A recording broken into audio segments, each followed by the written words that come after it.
Saúde os irmãos com a paz do Senhor, amém? Graças a Deus. Quero agradecer a Deus pela oportunidade de estar aqui mais uma vez. É com muita responsabilidade, mas acima de tudo com gratidão, amém? Por favor, sem mais delongas e não vou demorar, abra comigo sua Bíblia, por favor, em João capítulo 11.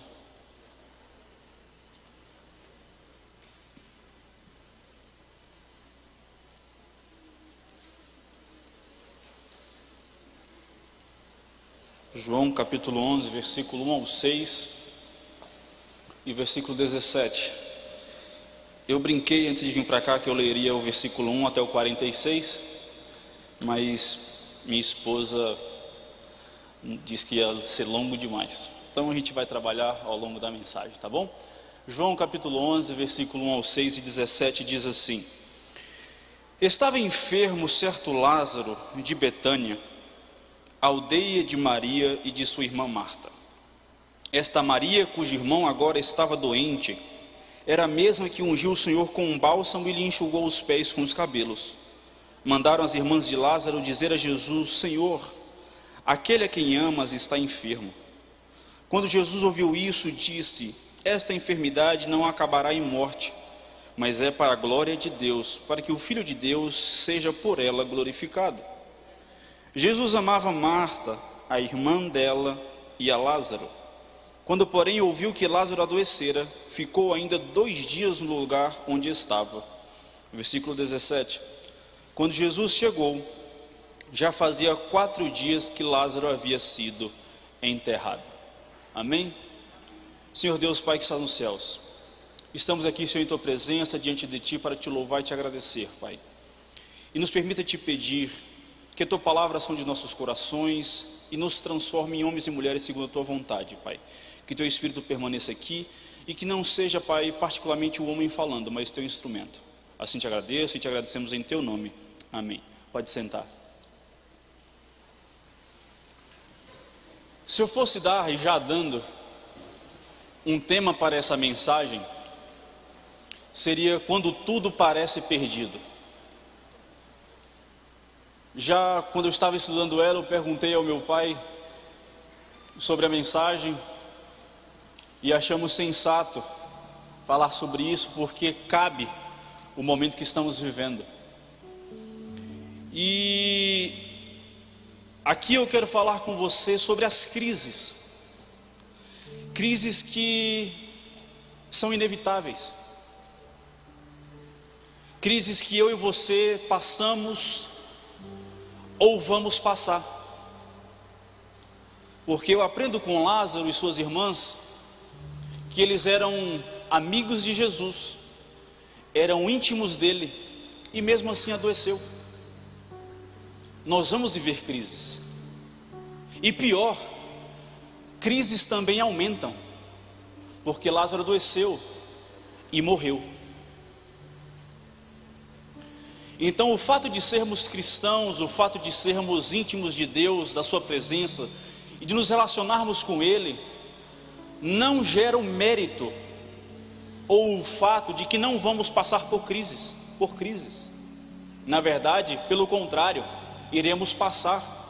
A nossa esperança é que Cristo está conosco todos os dias, nos fortalecendo, nos capacitando para que possamos por ela passar e através delas glorificar o nome de Deus. Então o primeiro ponto que eu quero trabalhar com você seria uma mensagem para Jesus. João capítulo 11, versículo 3 e 5 diz assim: Mandaram-lhe, pois, suas irmãs dizer: Senhor, eis que está enfermo aquele que tu amas. Ora, versículo 5, Jesus amava a Marta, a sua irmã e a Lázaro. O principal objetivo aqui da mensagem que as irmãs de Lázaro enviaram para Jesus era simplesmente informá-lo. As irmãs estavam informando a um amigo da família íntimo que o amigo a quem ele ama estava enfermo. Elas não pediram que Jesus viesse para curá-lo, elas não pediram diretamente que Jesus viesse para ressuscitá-lo. O primeiro momento era informá-lo de que o amigo a quem ele ama estava enfermo. E interessante é que Marta e Maria, elas não falam: Jesus, nós que te amamos, nós que te consideramos, pedimos que você venha. Elas não concentram a mensagem no amor delas por Ele, elas concentram a mensagem no amor dele por eles. E interessante, e eu trago aqui a nossa memória e o nosso entendimento, que no versículo 3, quando a mensagem que é enviada por Marta e Maria a Jesus, aquele a quem tu amas, o verbo amar aqui é fileu, ou fileô, que indica um amor carinhoso. Mas quando João escreve no versículo 5, aquele a quem Jesus amava, quando ele trata do amor de Jesus, é o amor ágape, que significa amor incondicional. Marta e Maria tinham um entendimento que Jesus amava eles, essa família, mas não compreendia a dimensão do amor que Jesus tinha por eles. Muitas vezes falamos com Jesus sem compreender o amor que Ele tem por nós. Aquele a quem tu amas, elas condicionaram a mensagem trabalhando o amor de Cristo por aquela família, e alcançaram,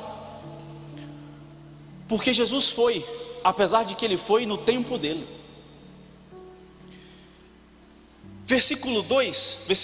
Ponto 2, eu quero falar sobre a demora de Jesus. No versículo 6 diz assim: ouvindo pois que estava enfermo, ficou ainda 2 dias onde estava.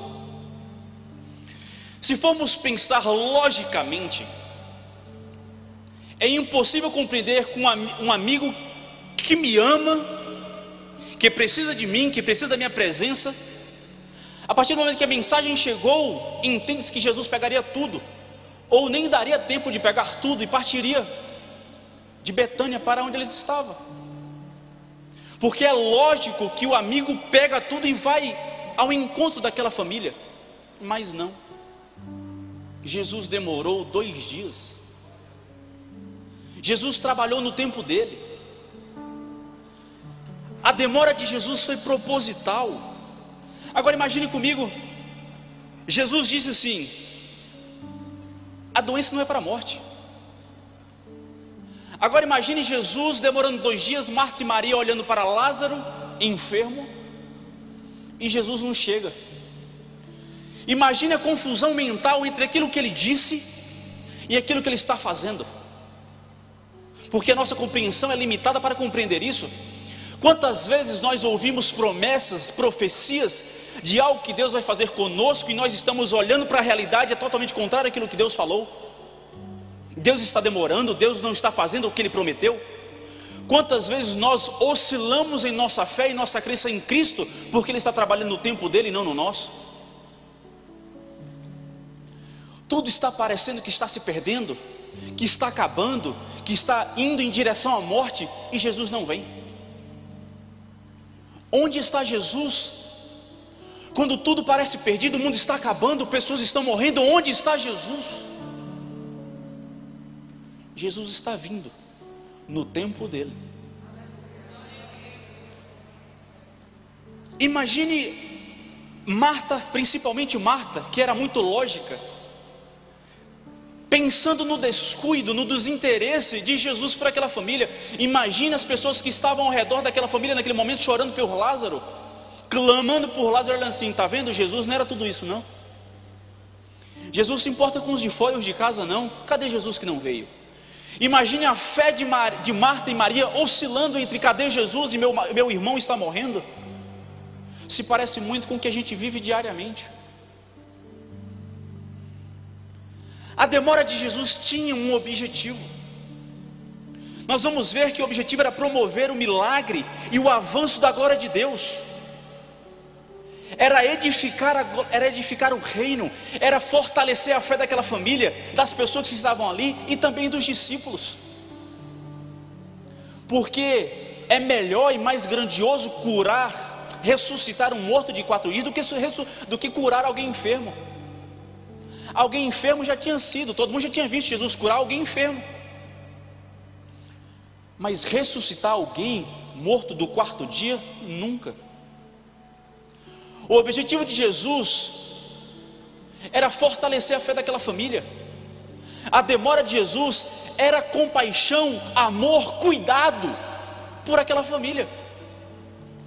Porque aquela família estava vacilando e oscilando em fé, e com o fortalecimento através do milagre, todos aqueles que estavam ali presentes seriam glorificados em Deus, seriam fortalecidos em Deus, e veriam um milagre através daquela vida. Muitas vezes julgamos a demora de Deus, de Jesus, do milagre, quando na verdade a demora faz parte do milagre. Nós queremos para hoje, porque é nosso, quando Deus quer fazer de você um exemplo para outros.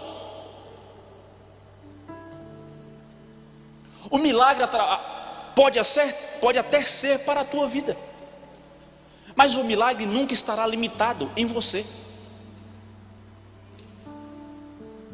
O milagre você vive, mas as bênçãos através do milagre, o fortalecimento através do milagre flui através de você. A demora de Deus, na perspectiva humana, sempre tem um objetivo.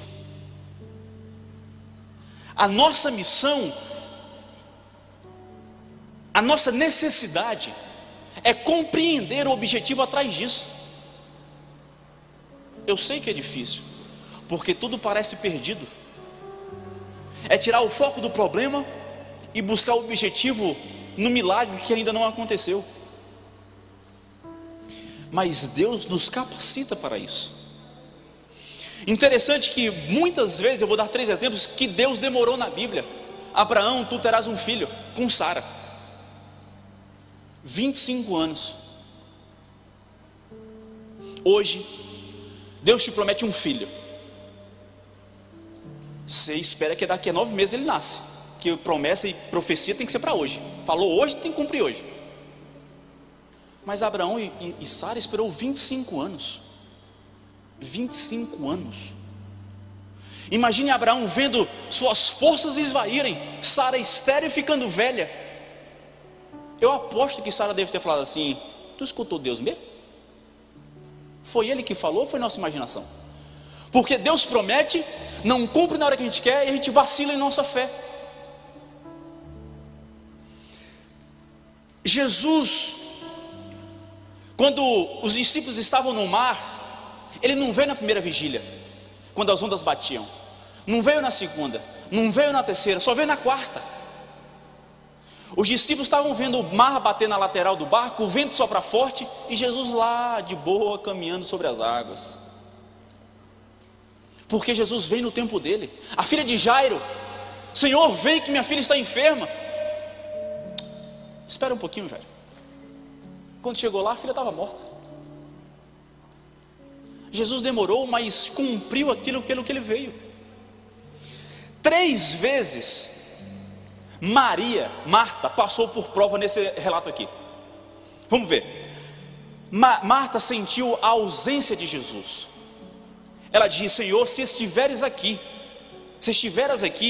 meu irmão não teria morrido. Todos poderiam ter faltado, menos Jesus. Quem estava aqui não resolveu nada, mas se eu tivesse, tinha resolvido. Marta sentiu a demora. Jesus não teve pressa, ele adiou a viagem, ele ficou mais um pouquinho onde ele estava.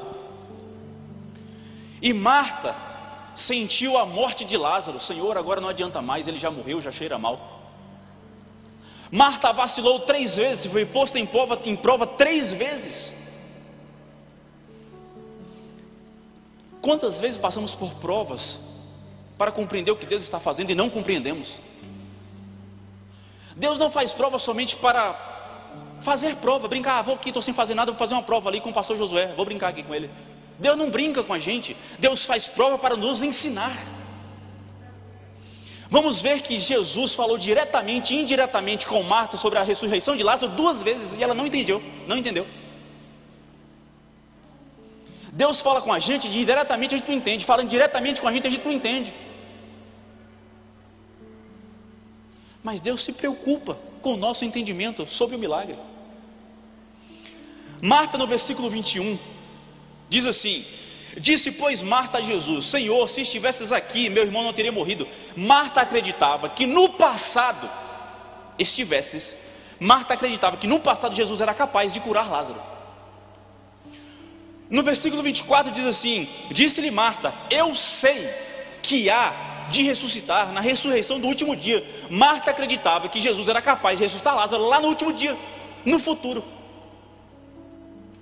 Ela crê em Jesus e seu poder no passado, ela crê em Jesus e seu poder no futuro.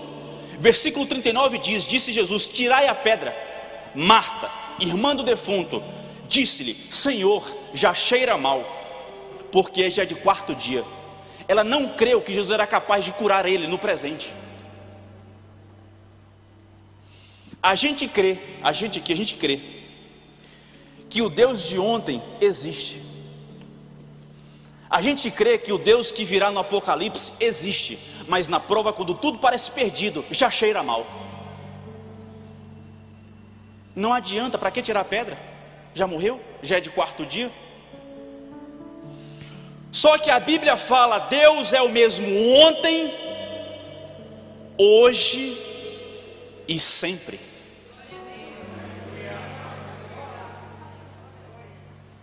Aquilo que você chama de passado, Deus está. Aquilo que vivemos no presente, Deus está. E aquilo que há de vir, Deus está. Ele não trabalha em nosso tempo. Devemos crer que Jesus é capaz de também fazer um milagre hoje, mesmo quando tudo parece perdido.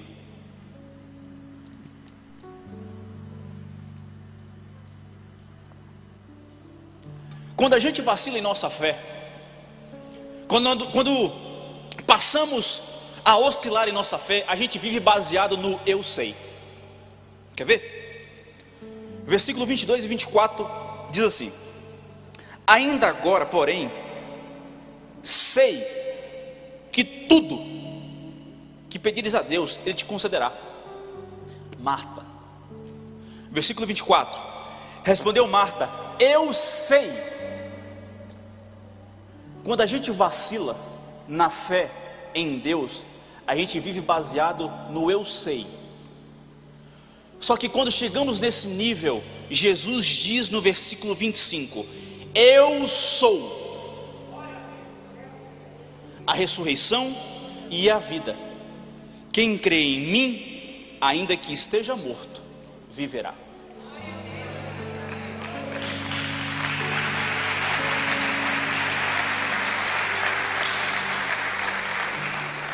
Não é viver pelo que nós sabemos, é viver pelo que Ele é.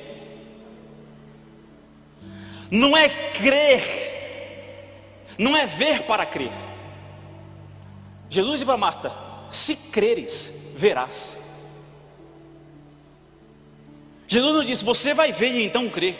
É se creres, antes de ver, antes de mais nada, crer em mim, crer no eu sou, crer naquilo que eu posso. Eu sou o que você precisa que eu seja. Se você precisa que eu seja ressurreição para o seu irmão, eu serei. Creia no eu sou, porque Ele pode. Paramos e devemos parar de crer naquilo que nós sabemos que é limitado e depositar completamente a nossa fé em quem Ele é, porque Ele é o mesmo aqui em João 11 e hoje em 2021.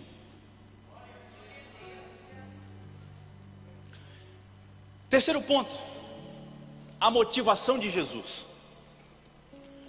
João 11:4 diz assim: e Jesus, ouvindo isto, disse: essa enfermidade não é para a morte, mas para a glória de Deus. Aqui está a motivação de Jesus: para que o Filho de Deus seja glorificado por ela. Jesus não teve pressa, Jesus não chega atrasado, Ele não falha. Jesus, Ele não comete erros, Ele não é colhido de surpresas. Ele conhece o fim desde o princípio, Ele conhece o amanhã desde ontem. Ele conhece todas as coisas antes que elas existissem. Salmo 139, versículo 16 diz assim: os teus olhos viram o meu corpo ainda informe, e no teu livro todas as coisas foram escritas, as quais em continuação foram formadas, quando nem ainda uma delas havia. Eu quero ler para você a versão da imprensa bíblica brasileira, que diz assim: os teus olhos viram a minha substância ainda informe, e no teu livro foram escritos os dias, sim, todos os dias que foram ordenados para mim. Deus conhece tudo. Ele não teve pressa em chegar, porque ele já sabia o resultado. Ele não saiu correndo desesperado, porque ele sabia o resultado. Jesus, vem logo, por favor. Ele sabe o resultado. Ele sabe. Jesus não vai sair correndo desesperado porque tu chamou, não. Ele faz no tempo dele, porque ele sabe todas as coisas.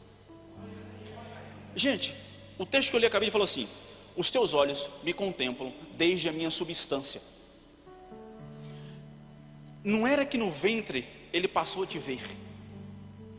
É quando não existia matéria, quando não existia nada, quando tudo estava apenas escrito no livro dele, ele já contemplava eu e você. Imagine comigo isso agora, 10 segundinhos, Deus contemplando nós, ainda sem existir, olhando para cada um de vocês, vendo que tudo, na nossa perspectiva, parece tudo perdido, mas Ele falando assim: eu conheço o final, eu sei o fim. Acalma. A enfermidade não é para a morte, mas é para a glória de Deus. Tudo o que acontece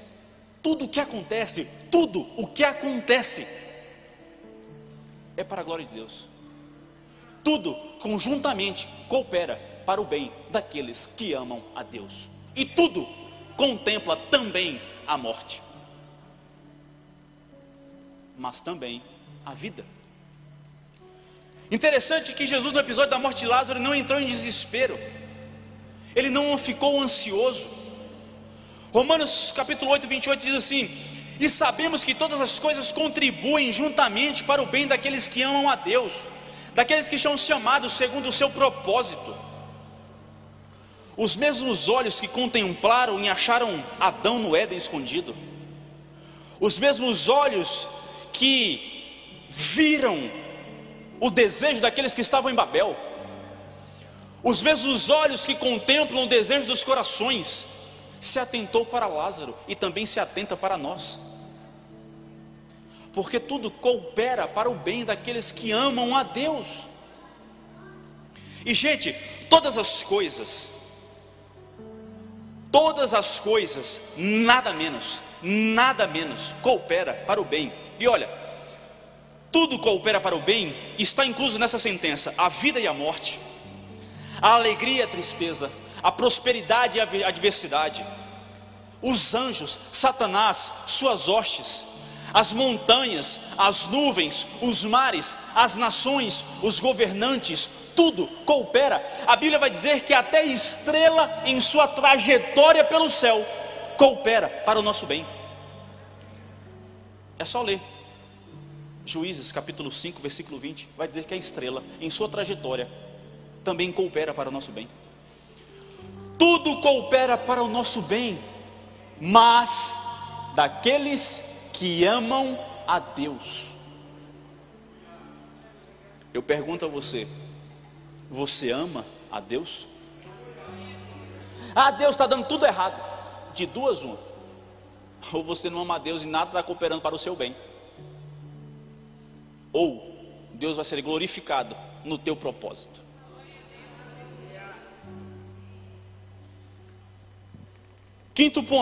Quarto ponto, o choro de Jesus. João 11:35, o texto mais longo da Bíblia.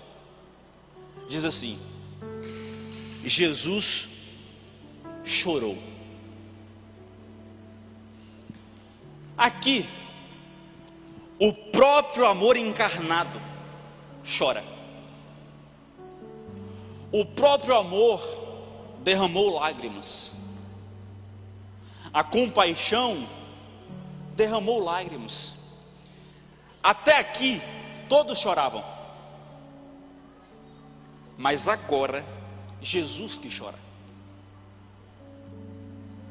Imagine comigo Jesus chorando por minha causa e sua causa. Porque é interessante é que no versículo 31 do relato e 33, quando fala que choravam, o termo aqui é klaio, que significa lágrimas ou choro de lamento e tristeza. No versículo 35, quando fala que Jesus chorou, o verbo aqui é dracuo, que significa lágrimas de compaixão. Jesus não chorou de tristeza, ele se compadeceu por aquelas pessoas. Jesus chora porque ele se compadece pelas suas ovelhas. Jesus se compadece pelo meu e pelo seu sofrimento. Jesus sabe o que é sofrimento. Jesus sabe o que é amar você. Jesus não é o Deus distante dos deístas. Ele não é o Deus besta dos epicureus. Ele não é o Deus xerife dos fariseus. Ele não é um Deus legalista que permite tudo. Jesus é Deus que sente aquilo que eu e você sentimos. Jesus sabe o que é a dor do sem-teto, porque a Bíblia diz que ele não sabia onde reclinar a sua cabeça. Jesus sabe o que é a dor da solidão, porque no Getsemane ele estava só, para a cruz ele foi só. Jesus sabe a dor da traição, porque ele foi traído pelos seus, ele foi traído pelos Judas, ele foi negado por Pedro. Jesus sabe qual é a dor da zombaria, porque ele foi cuspido, zombado e espancado até a cruz. Jesus sabe a dor que eu e você sentimos, porque ele em tudo foi tentado. Jesus conhece a sua dor e por isso ele se compadece em lágrimas. Não fique imaginando que Deus está sentado somente no trono, fazendo nada.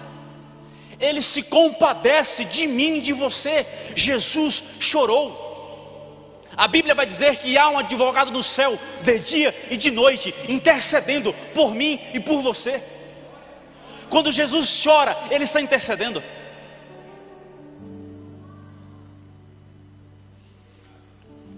O Deus que chorou por Lázaro é o mesmo que entende o meu e o seu sofrimento quando tudo parece perdido. É o fim do mundo. Deus entende o seu fim do mundo, porque para cada um existe um fim do mundo. E Deus entende o fim do mundo para cada um, porque Ele criou cada um de nós. Em João 11:35 é conectado de alguma forma com Apocalipse 7:17, que diz assim: porque o Cordeiro que está no meio do trono os apacentará, e lhes servirá de guia para a fonte vivas das águas, e Deus limpará de seus olhos toda a lágrima. Jesus chorou depois que Maria chorou. Quando eu e você choramos, Ele se compadece e limpa as nossas lágrimas. O melhor idioma para falar com Deus é através das nossas lágrimas. Jones, eu não sei o que falar. Chora. Eu não sei o que dizer. Chora. Eu não sei como agir. Chora. Deus se compadece daqueles que choram em sua presença.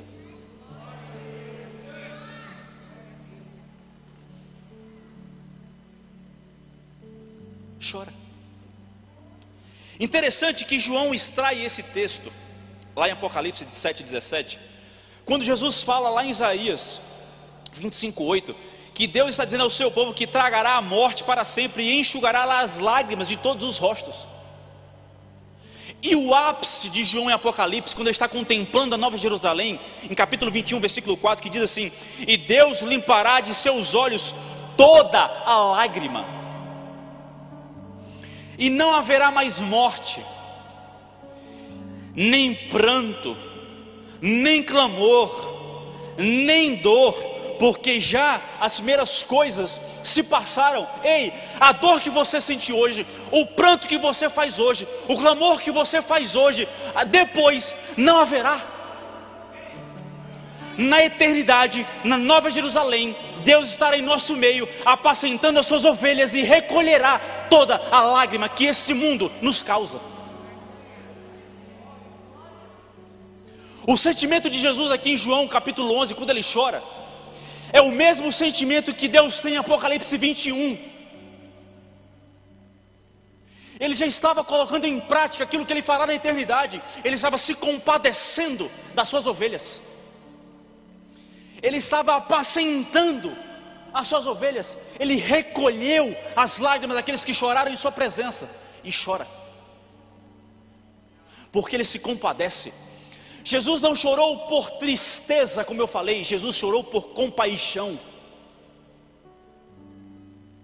Jesus se compadece por mim e por você. Quinto ponto, e quase concluindo: a ação onipotente de Deus. João 11, versículo 39 a 44, diz assim: disse Jesus: tirai a pedra. Marta, irmã do defunto, disse-lhe: Senhor, já cheira mal, porque já é de quarto dia. Disse-lhe Jesus: não te hei dito que, se creres, verás a glória de Deus?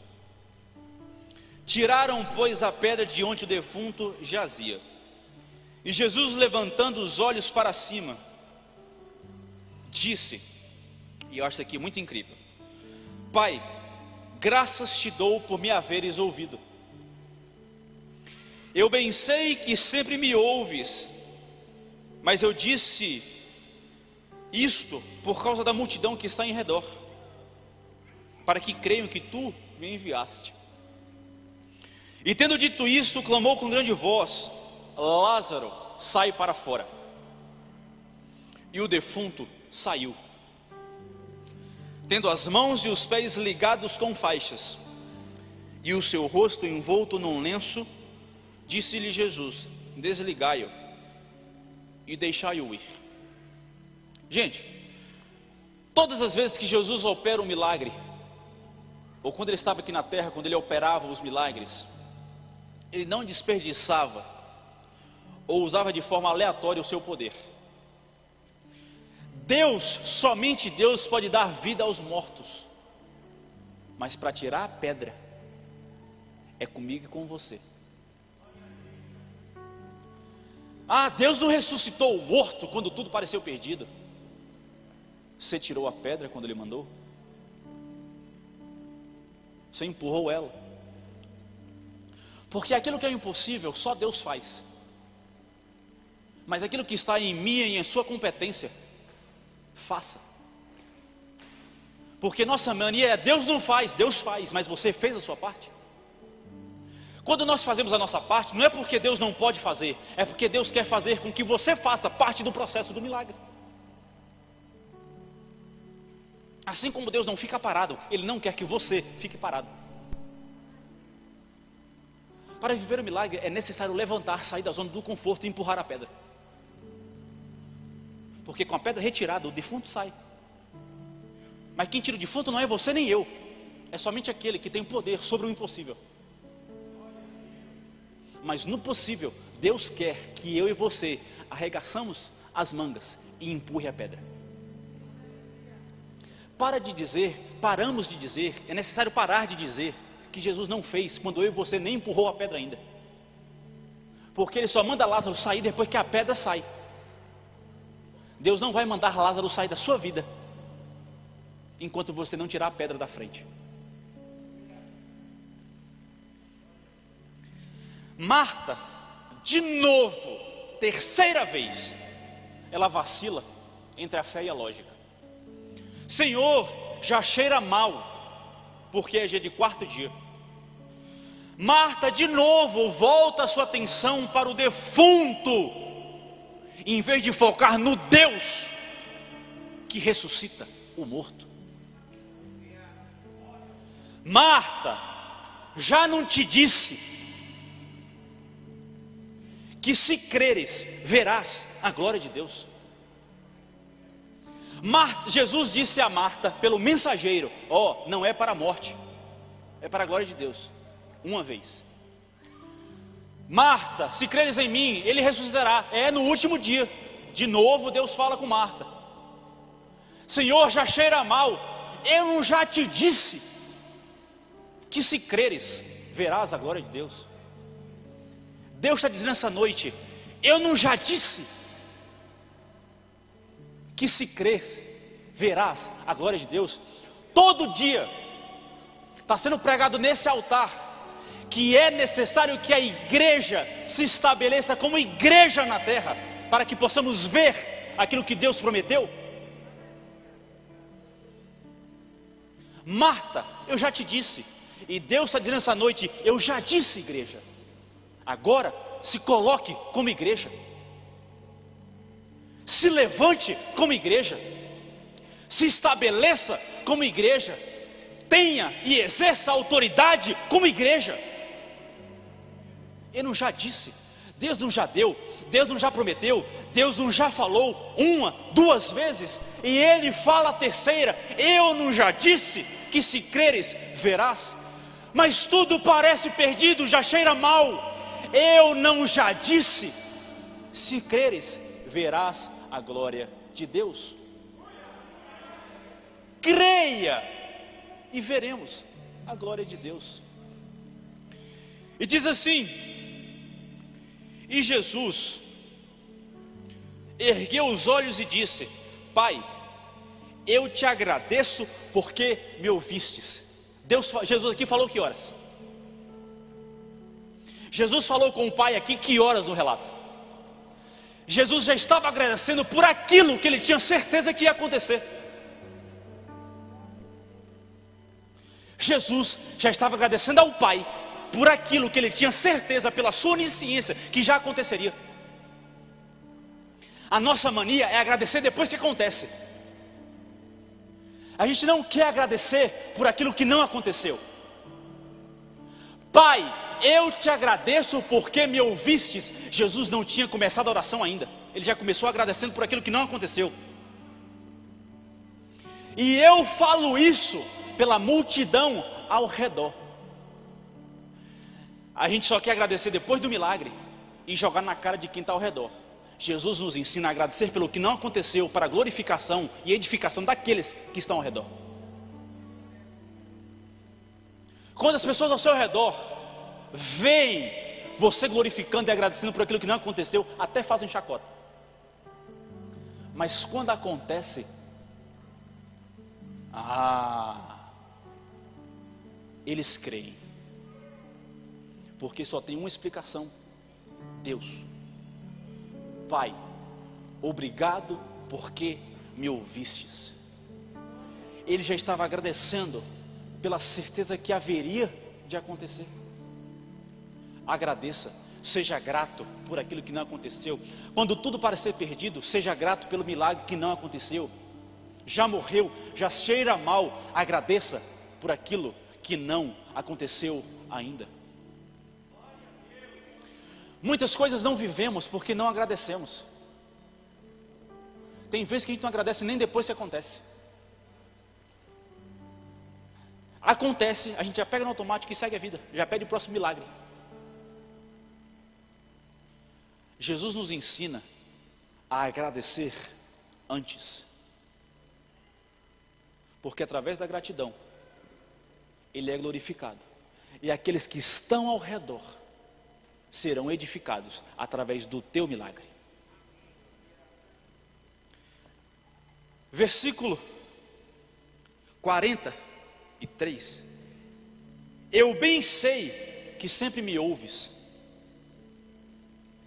mas dito isto, clamou com grande voz: Lázaro, sai para fora. Louvor já pode subir. Foi com essa voz e com a expressão de onipotência, mesmo sendo homem, que Jesus disse: Lázaro, sai. Se coloque de pé.